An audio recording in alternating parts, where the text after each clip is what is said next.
할렐루야. 오늘 저희들 함께 읽으신 요한복음 9장 8절에서 34절의 말씀을 가지고 요한복음 강의 36번째 시간 발음과 삐뚤이라는 제목으로 함께 은혜를 나누겠습니다. 국어사전에 저도 삐뚤일 줄 알았더니 삐뚤이 맞는 말이더라고요. 삐뚤은 강하게 할 때 좀 더 많이 삐뚤어지면 삐뚤거래요. 그전에는 삐뚤거래입니다. 그래서 오늘 발음과 삐뚤이라는 제목으로 함께 은혜를 나누겠습니다. 참 요즘 시대가 많이 바뀌어가고 있어요. 시대가 바뀌는 과정 속에 아까 우리 기도하면서도 말씀을 드렸지만 동성애에 관한 부분들, 또 성적 소수자나 다른 어떤 조그마한 부분을 차지하는 사람들에 대해서 굉장히 많은 관심을 기울이는 그런 사회로 변화되어졌습니다. 그래서 요즘에 이 단어가 실은 많이 사라지고 그 단어 대신에 차지하게 된 단어가 있는데 그게 뭐냐면 틀리다라는 단어가 사라지고 대신 쓰는 단어가 다르다라는 단어를 씁니다. 전에는 틀렸다라는 얘기를 썼지만 다르다라는 말을 많이 써요. 이 다르다라는 단어 속에는 요즘 시대가 돌아가는 하나의 트렌드가 들어있는 거죠. 상대주의적이고 다원주의적이고 해체주의적인 요소들을 얘기를 합니다. 중심을 흩어뜨리는 거예요. 기준을 무너뜨리는 겁니다. 어떤 중요하다고 생각했던 가치를 상대화시키는 거예요. 그래서 모든 것에다 가치를 두는 겁니다. 그 자체로 의미가 있다라는 거죠. 얼마 전에 인사청문회 할 때에도 동성애가 무엇이냐라고 얘기했더니 왼손잡이 같은 거다. 그렇죠? 그들의 시각으로 봤을 때는 그 사람도 인정해 줘야 된다. 있는 거다라는 거. 있는 거다. 그러니까 그 있는 것을 인정해 줘야 된다라는 겁니다. 뭐 얼마 전에 여성가족부 장관도 분명히 얘기를 하죠. 아주 열렬한 동성애 찬성자인데 우리는 가정이라고 얘기할 때 가정이 엄마와 아빠 그리고 그 사이에 있는 자녀들 그리고 그의 부모들 이렇게 연결돼 이게 하나의 가족이라고 생각을 했죠. 근데 요즘은 가족이 완전히 해체가 되어져서 둘이 같이 있지 않는 가족이 많지요. 그냥 동거도 가정이라고 쳐주는 시대가 되어졌고 때에 따라서는 1인의 가정이라는 단어도 이제 등장을 하는 거 전혀 이상하지 않지요. 그리고 남자와 남자가 이루어서 가정도 만들고 여자와 여자가 이루어서 가정도 만들고 뭐 이런 일들이 실은 여러분들 별로 이상하지 않지요. 그러다 보니까 이게 생각이 그런 남자 중심의 사회였기 때문에 남자를 흩어뜨려서 다양성을 둬야 된다. 세상은 지금 완전히 다양성을 주기 위해서 굉장한 노력을 기울이고 있어요. 뭐 전에는 공부 잘해야 훌륭한 인재가 될 수 있다고 얘기했지만 벌써 이것도 옛날 얘기예요. 그림 그려도 대학 가고 뭐 노래 잘 불러도 대학 가고 오락해도 대학 가고 뭐 다 대학 갈 수 있다. 그 진짜예요? 가짜예요?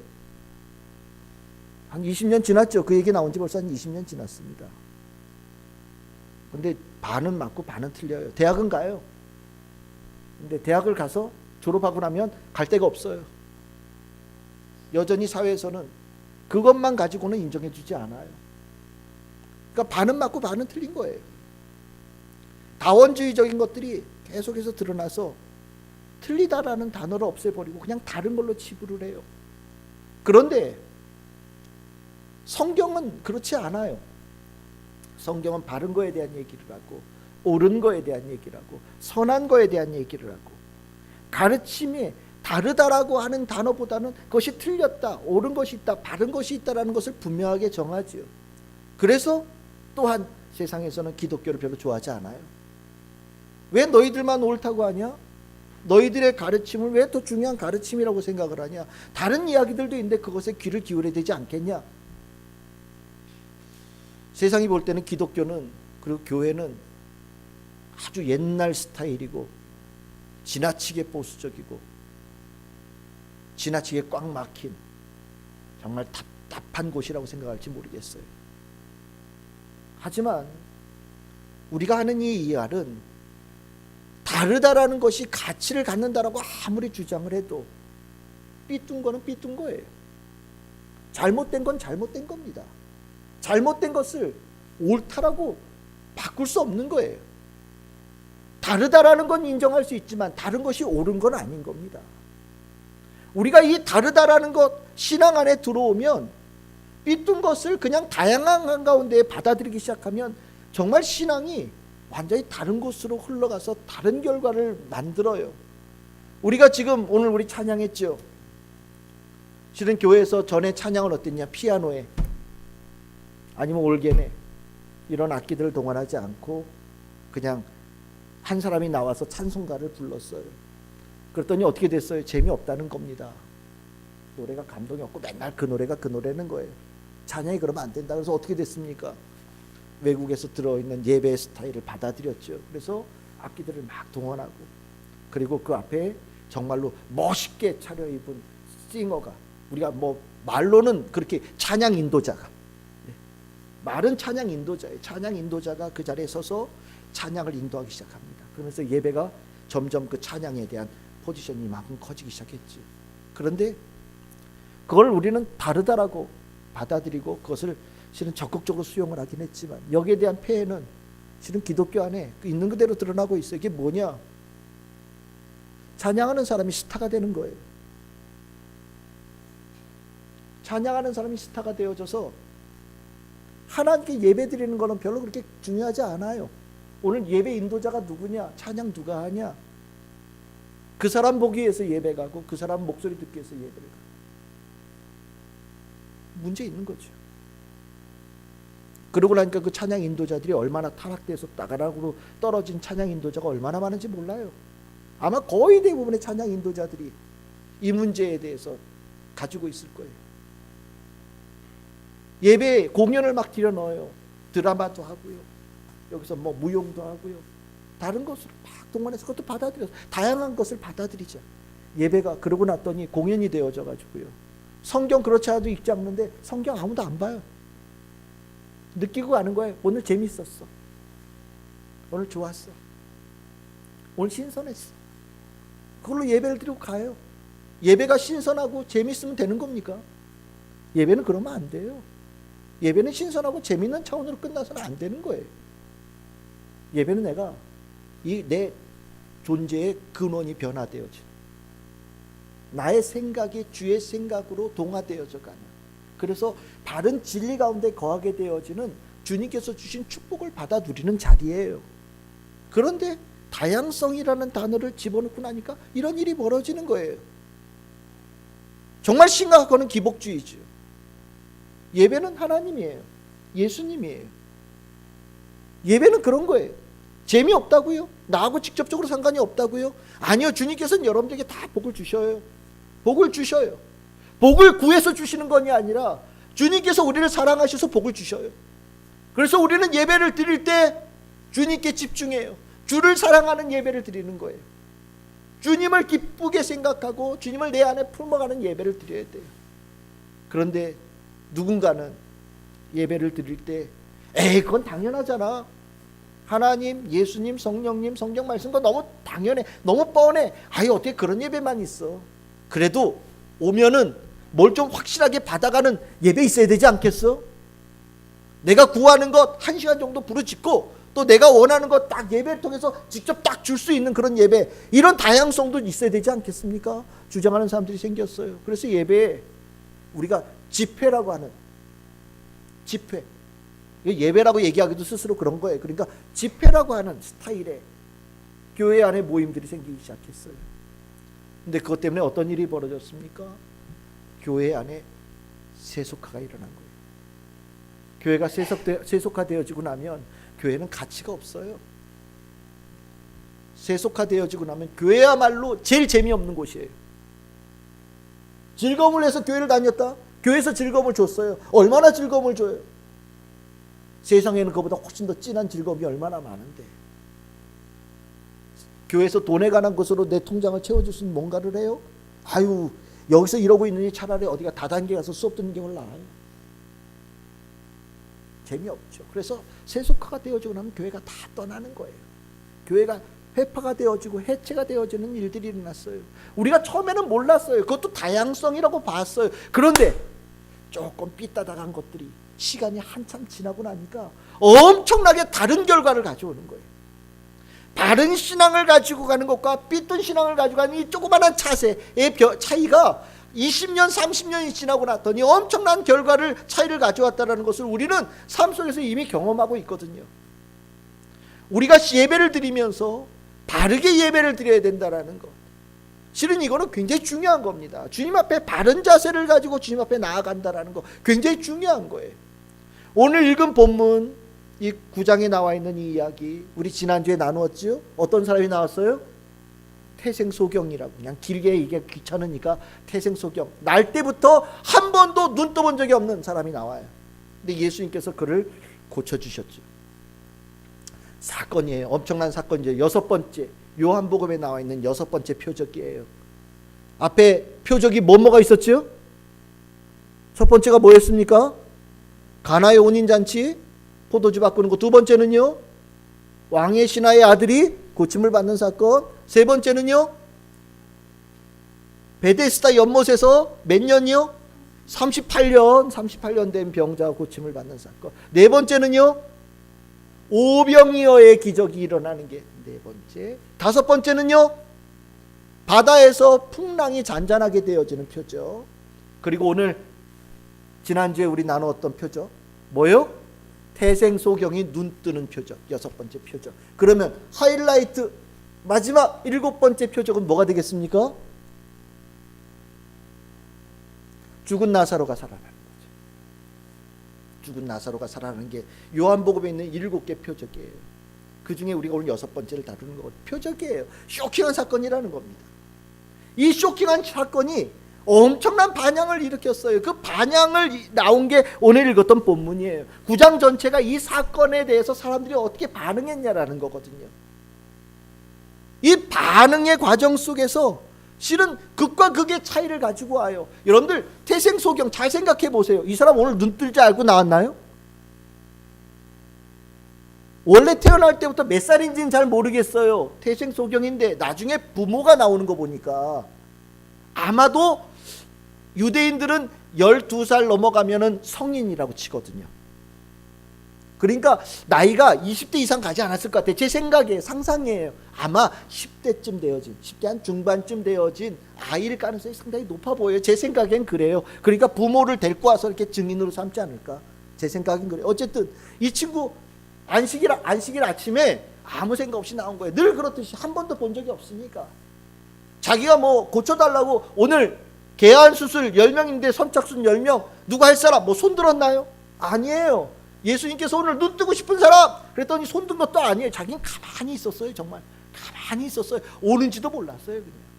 근데 예수님께서 수많이 모여있는 사람 중에 제자들에게 재보거라 이렇게 딱 된 거죠. 예수님께서 자기를 향하여서 손가락질하면서 보라고 한지도 몰란 거예요.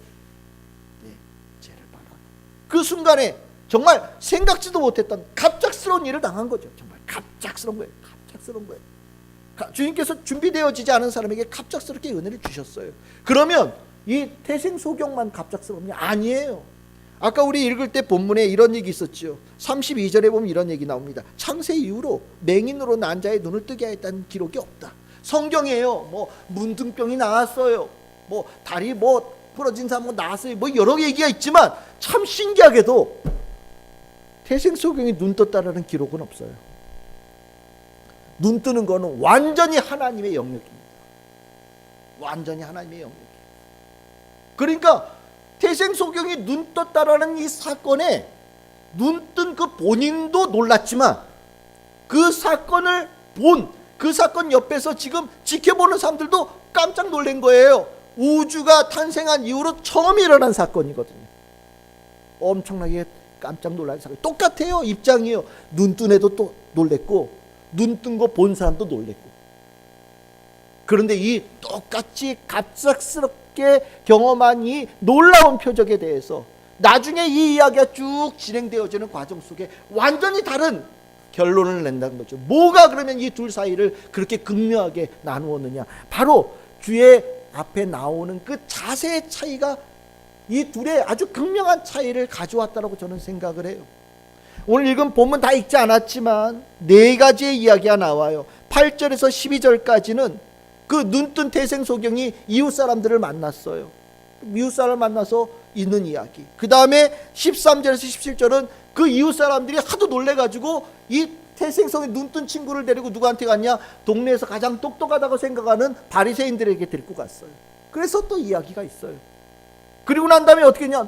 너무 놀랬어요. 이 사람들도요. 답이 없어요. 그러니까 어떻게 했냐? 그 부모를 불러다 놔요. 그래서 18절에서부터 23절까지 유대인들이 바리새인들보다 훨씬 더 높은 사람들이에요. 유대교 지도자들입니다. 당국자들이에요. 유대교 지도자들이 그의 부모를 데리고 와서 얘 도대체 어떻게 눈 떴어요? 이 얘기를 또 물어봐요. 그리고 난 다음에 그 다음엔 다시 그 태어나서 눈 뜨게 한 그 사건의 주인공을 유대인들이 불러요. 유대교 당국자들이 불러서 마지막으로 다시 한번 얘기를 해요. 네 번에 걸쳐서 장소를 바꾸어가며 대상을 바꾸어가며 이 눈뜬 사건에 대한 사람들의 접근이 등장을 해요. 이 접근을 하면서 만나면서 나온 질문은 딱 두 가지예요. 계속해서 똑같은 얘기를 합니다. 누가 고쳐줬느냐? 두 번째는 어떻게 고쳐줬느냐? 이 두 가지의 질문을 만날 때마다 하는 거예요. 만날 때마다 10절과 12절에 이웃 사람들이 물어보고 거기 대답을 하고요. 15절과 17절에 바리새인들이 물어보고 이 눈뜬 소경, 태생 소경이 대답을 하고요. 19절에 보면 또 유대인들이 그 부모들에게 물어보고요. 그 다음에 26절에 보면 유대인들이 눈뜬 소경에게 또 물어봐요. 그러니까 전체 이야기가 똑같은 이야기예요. 내용은 굉장히 긴 것처럼 보이지만 똑같은 얘기예요. 누가 고쳐줬어? 어떻게 고쳤어? 이 얘기를 하는 거예요. 실은 이 태생 소경도 잘 몰라요. 뭘 알아요? 아까 얘기했잖아요. 갑작스러웠다고요. 내가 손든 게 아니에요. 그냥 가만히 있는데 예수님께서 자기를 불러가지고 한 거예요. 그런데 나도 모르고 지금 보고 있는 유대인들의 지도자들도 모르지만 똑같은 입장에서 서로 주고받으면서 이 일이 도대체 어떻게 일어난 건지 계속해서 물어보고 대화를 나누는 거예요. 그런데 이 둘은 완전히 결론이 달라요. 먼저 유대인들을 보면 16절에 이렇게 나옵니다. 바리새인들이 얘기하는 거예요. 이 사건을 보고 둘로 파가 나눠졌어요. 놀랄 수밖에. 한 사람 뭐냐? 이거 안식일에 고쳤으니까 죄인이다라는 거예요. 안식일에 고쳤으니까 죄인이다. 근데 어떤 사람은 이렇게 얘기하는 겁니다. 도대체 죄인이 할 수 있는 일이 아니다. 왜요? 아까 눈 뜨는 이 사건은 하나님의 영역의 사건이라는 인식을 가지고 있거든요. 야, 죄인이 어떻게 하나님이 하실 수 있는 일을 할 수 있느냐? 이거 좀 불가능한 일 아니냐? 둘 사이에서 치열하게 논쟁이 벌어져요. 그 논쟁이 벌어지는 가운데 시간이 지나가면서 계속해서 질문을 던지는 가운데 22절에 보시면 유대교 지도자들은 그런 질문이 오가는 가운데 마음 한구석에 예수에 대한 이야기를 그렇게 많이 했음에도 불구하고 어떤 마음을 가졌냐? 예수를 따르는 자는 쫓아내기로 마음의 결심을 합니다. 예수에 대한 이야기를 하는데 점점 예수와 마음이 멀어져요. 그리고 나서 24절에 보면 예수에 대해서 이렇게 얘기를 하죠. 우리는 예수가 죄인인 줄 안다. 죄인으로 결정했다는 거예요. 이 태생소경이 눈을 뜨게 된 사건, 이 사건의 이야기를 쭉 이야기를 하는 가운데 결론이 참 희한하게도 어떻게 눈뜬 사건을 바라보면서 예수가 죄인이라고 결론이 나는지 알 수 없지만, 어떻게 이런 결론이 나는지는 알 수 없지만 이 얘기를 쭉 내려오는 동안에 유대인들은 결론을 이렇게 내렸어요. 예수는 죄인이야? 예수는 죄인이야. 이들이 가졌던 그 과정 속에 뭔가 문제가 있었던 거죠. 이게 뭐냐? 바로 삐뚤어져 있기 때문이에요. 예수에 대한 자세가 삐뚤어져 있기 때문이에요. 여러분들 예배를 드리면서도 내가 이 자리에 여러분들 예배 드리는 거 가만히 앉아있다는 거 쉽지 않다는 거 여러분도 알고 저도 알아요. 여러분들은 혹시 아십니까? 목사 설교하는 거 힘들다는 건 알고 계십니까? 알고 계시죠? 서로 아는 거예요. 목사님 오늘 설교하시라고 힘드셨죠? 그렇죠? 그런 생각 드시죠? 그럼 저는 어떤 생각이 들어요? 여러분들 그 자리에 앉아 계시나 고생하셨어요. 그래요. 여러분들 그 자리에 앉아서 예배 드리는 건 너무 힘든 거예요. 그런데 우리는 설교하는 자는 설교하는 자로서 최선을 다하고요. 또 예배를 드리는 자는 어때요? 최선을 다해서 주의 말씀을 듣겠다라고 앉아 있어야 되는 거예요. 왜요? 이게 바른 거니까. 바른 거. 우리는 그 바른 것, 이 가운데 하나님께 주신 은혜가 우리 가운데 흘러가고 쌓이고 채워지고 넘쳐나는 가운데 정말 주님께서 우리에게 주시는 은혜가 놀라운 변화를 일으킨다는 것을 우리는 알고 있어요. 그래서 우리는 최선을 다해서 듣기를 원하는 거예요. 최선을 다해서 보기를 원하는 거예요. 최선을 다해서 내 마음에 담기를 원하는 거예요. 설교자는 최선을 다해서 전하는 거예요. 왜? 이것이 바른 겁니다. 근데 유대교 지도자들은 그 바른 게 틀렸어요. 봐도 보려고 하질 않아요. 들어도 들으려고 하질 않아요. 일어난 사건에 대해서 바르게 생각해야 되는 그것들이 영 삐뚤어져 있어요. 그 이유가 뭐냐? 삐뚤어지는 사람의 삐뚤어지는 가장 대표적인 게 두 가지입니다. 하나는 몰라서 그렇고 하나는 교만해서 그래요. 여러분들 무식은 죄가 아니다라고 얘기하지만 아니에요. 무식은 죄입니다. 특히 주의 말씀에 대한 무식은 죄예요. 기억하십시오. 무식이 왜 죄가 되어지냐? 주님은 주의 말씀을 정말 가장 무식한 사람도 알아들을 수 있게끔 주셔요. 글로 못 읽는 사람은 들려주시고요, 들려서도 못 알아듣는 사람은 체험하게 하셔서 주의 말씀을 알아듣게 해주십니다. 예언자들이 말로 막 예언을 했었어요. 근데 못 알아듣는 거예요. 귓구멍이 막혀서. 그러니까 어떻게 합니까? 몸으로 보여줘요. 몸으로. 한 번 해서 못 알아들으면 두 번 해요. 두 번. 쇼킹한 모습을 해. 머리도 밀고 옷도 벗고 다니고 한쪽으로 누워 자기도 하고 별주설해 가면서 몸으로 보여줘요. 그리고 난 사람들이 그제서야 이렇게 관심 없는 눈동자가 그 예언자에게 이렇게 꽂히거든요. 그러면 어떻게 돼요? 그게 도대체 뭐 하고 있는 거예요? 라고 물어보면 그러면 예언자가 이것의 의미를 말로 다시 설명해 줘요. 한 번 돼요? 한 번으로 안 돼요. 또 하고 또 하고 또 하고 또 하고. 예언서 이렇게 두껍지만 읽다 보면 그 내용이 그 내용이에요. 그러다 보면 왜 아까 했던 얘기 또 하지? 에이, 성경 읽는 사람 이거 쓴 사람 잘 몰랐나? 아니죠. 한 번 들어서는 좀처럼 듣지 못하니까 쓰고 또 쓰고 또 쓰고 또 쓰고 또 전하고 또 전하고 또 전한 거예요. 주님께서 우리에게 주시고자 하는 이 말씀의 역사는 실은 이런 과정 속에서 은혜가 일어나거든요. 근데 사람들이 삐딱해서 주의 말씀이 들어와도 듣지 않으려고 해요. 계속해서 무지로 자기 의지를 가지고 들어가 있는 경우들이 있어요. 내 스타일이야. 이건 내 스타일이야. 저는 예배 이렇게 드려요. 아유, 난 내 스타일은 매주 교회 가는 거 아니에요. 난 내 스타일은 내가 필요할 때만 가는 게 내 스타일이에요. 성경 아유, 난 읽어봐야 나는 그런 거 필요 없고 내가 필요한 거 딱 하나만 읽으면 돼요. 그때 딱 꽂히는 게 있어요. 난 그게 내 스타일이에요. 자기 스타일을 주장하면서 무지함 속에 계속해서 머무는 거죠. 결론적으로 이러한 사람들의 대표적인 모습들은 교만하죠. 우리가 생각할 때 그게 이만한 범주 속에 있는 사람이라고 생각할지 모르겠어요. 하지만 시간이 지나가면 지나갈수록 그러한 신앙을 가지고 있는 사람들은 예수로부터 점점 멀어집니다. 10년이 지나가면 신앙이 커가는 게 아니라 10년이 지나면 예수하고 정말 안 닮은 모습으로 점점 더 고착되어져 가요. 삐뚤어진 자세가 갖는 아주 위험한 모습이죠. 유대인들이요, 이 모습이에요. 예수님께서 보여주시고 이들을 위해서 표적을 드러내셨음에도 불구하고 실은 이 표적은 눈뜬 그 태생소경을 위해서 한 게 아니에요. 이 표적은 7장 8장에서 성전에서 그렇게 오랫동안 논쟁을 벌였던 유대교 지도자를 위해서 한 거거든요. 이 표적은. 그런데 이 표적도 이들에게는 소용이 없어요. 왜냐하면 이미 비뚤어져 있어요. 자기가 제대로 본 것을 제대로 봤다고 얘기하지 않아요. 자기가 들은 것을 애써 지워요. 자기 안에 있는 이 교만함으로 자기가 옳다라는 것을 증명하기 위해서 의도적으로 왜곡시켜요. 내 스타일을 주장하고 내가 원하는 것을 끝까지 주장하는 경우들이 생겨요. 이거는 아주 악한 모습이에요. 그러고 나니까 어떻게 됐냐? 이들에겐 구원이 없어요. 반면에 아까 그 태생소경인 사람은요, 똑같아요. 깜짝 놀랐어요. 여러분, 이 태생소경은 이 이야기 가운데 신앙 고백이, 예수에 대한 신앙 고백이 달라요. 11절에 보면 뭐라고 그러냐? 누가 너 고쳐줬냐? 사람들이 아주 놀랐어요. 야, 쟤 맞아? 옆에 저 거지 아니었어? 이웃 사람들이 몇십 년을 본 사람들이 옆에 놀란 거예요. 그러니까 뭐라고 그래요? 나 맞다고 얘기를 해요. 그러면서 뭐라고 하냐? 누가 고쳤냐? 그랬더니 예수라고 하는 사람이 고쳐줬다. 예수라고 하는 그 이름을 하는 사람이 고쳐줬다 그러더라. 너 봤냐? 못 봤다. 그렇죠, 못 봤죠. 듣기만 한 거예요.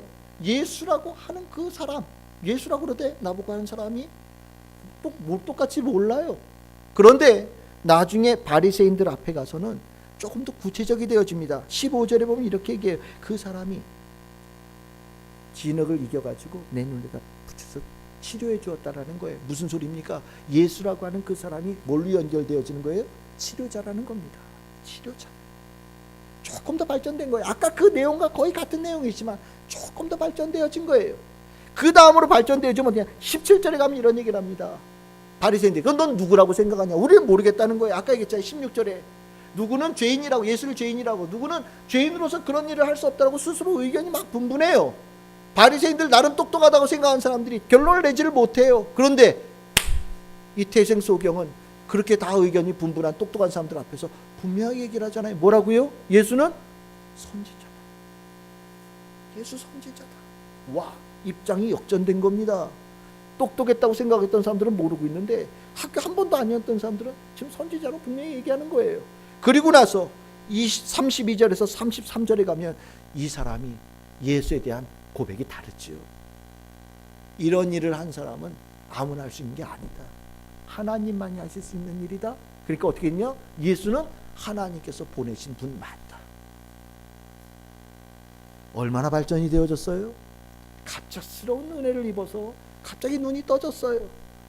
몰라요. 예수가 누군지 모르는 사람이에요. 그런데 예수를 점점점 사람들과 대화를 해가면서 묻고 대답하는 과정 속에 예수를 점점점 알아가는 거예요. 예수라고 하는 그 사람, 좀 지나니까 치료자, 좀 지나니까 선지자, 좀 지나니까 하나님의 아들. 주의 말씀을 받아들여서 순종하는 자세를 가지고 실로암 못에 가서 눈을 씻었던 그 사람이기 때문에 일어난 일이거든요. 겉모양은 별 볼 일 없어요. 거지예요.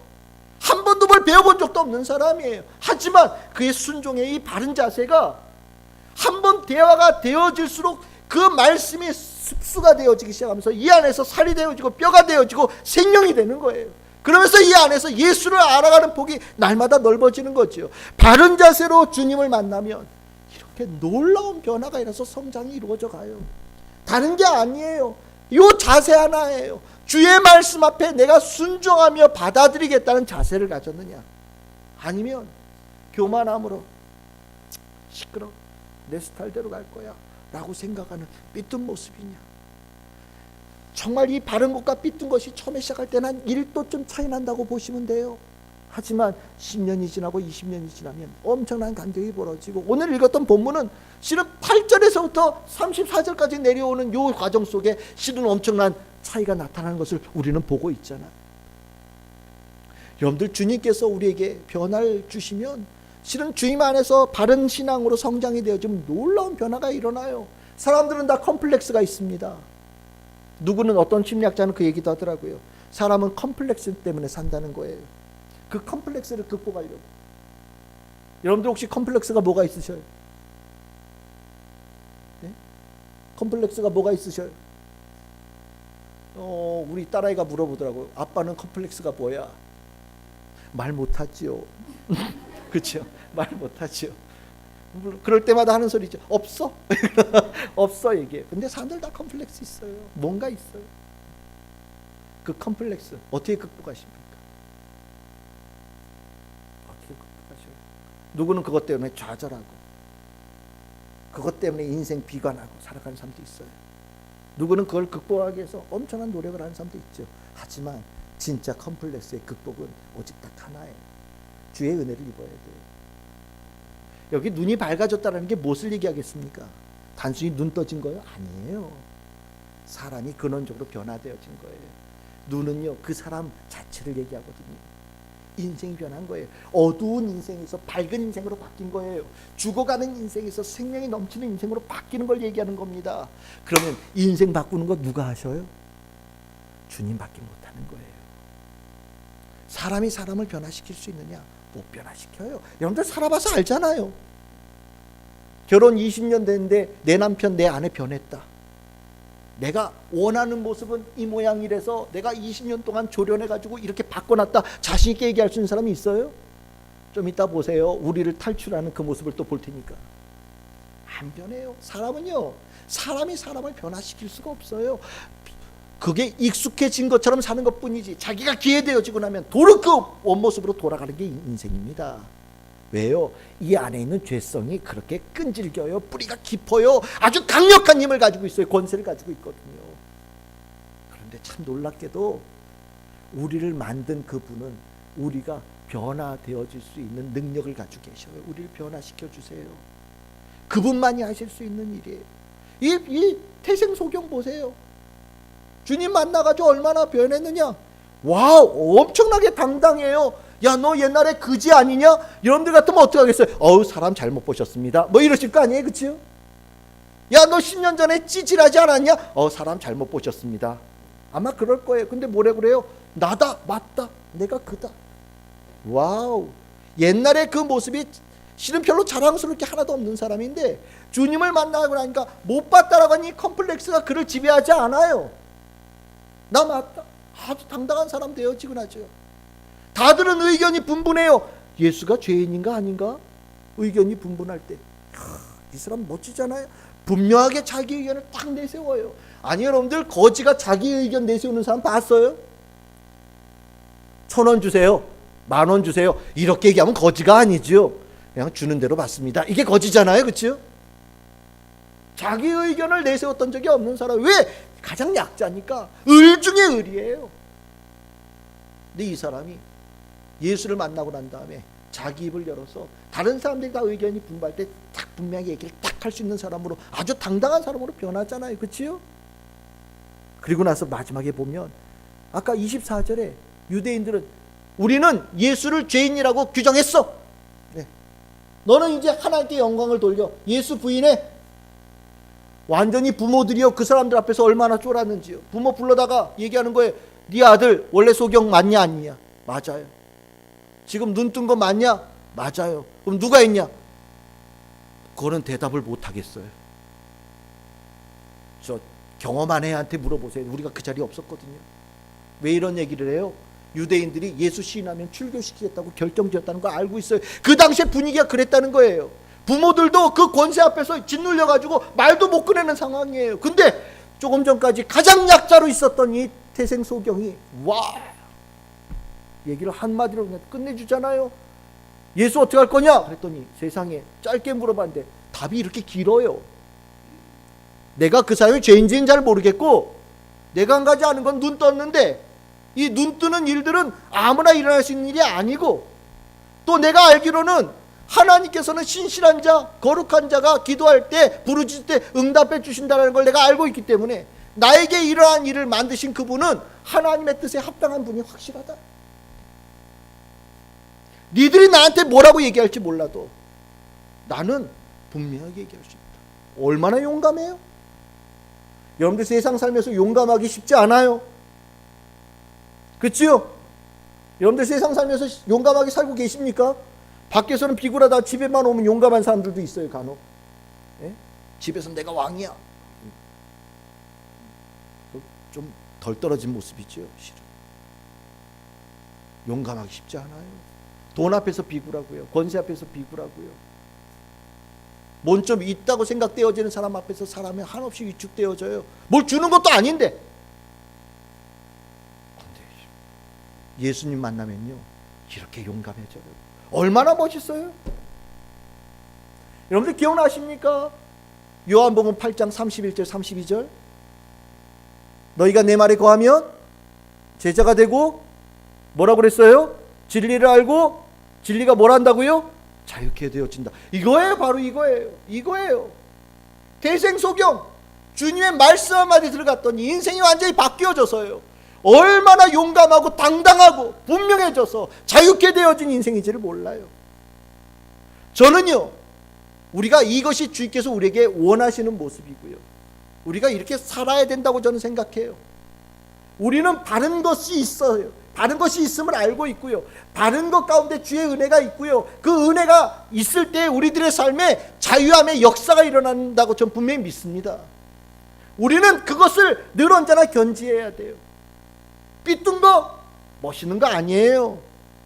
누구 어떤 가수는 삐딱하게 노래 불러서 히트치기도 했지만 삐딱한 거 오래 못 가요. 주님 안에 바른 모습이 있을 때 그 삶에 역사가 일어나는 거예요. 저는 이 모습 보면서 다른 거 보이지 않습니다. 주님 앞에 우리는 바른 모습이 있어요. 주의 말씀 앞에 바른 모습이 있어요.